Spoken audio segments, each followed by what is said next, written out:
Neneca saiu mal e depois pegou. Que jogada, quanta emoção no coração do torcedor do Bugre. Bota pro Magali, botou na frente, pintou o gol!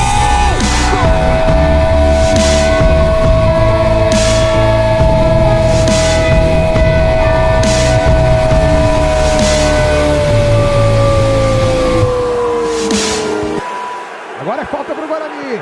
Levantamento, subiu pro Magali, será que dá? Gol! Guarani!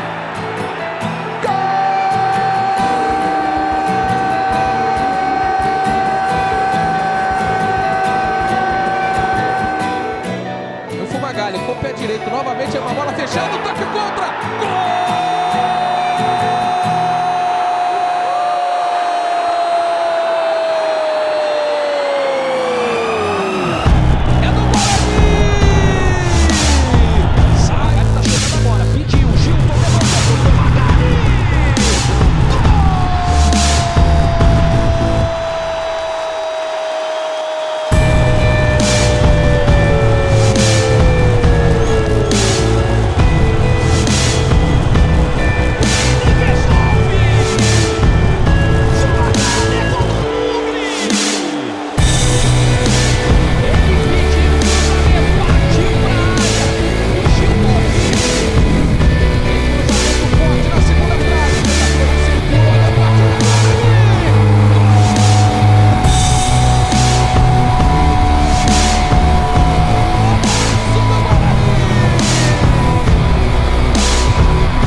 Tá saindo o Thiago, foi fintado, Bruno olhou pra área, não tem ninguém, tocou pra dentro do gol!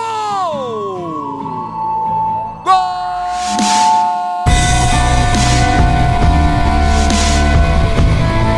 Aí o Juninho faz o cruzamento pra área, ainda pode tocar de cabeça!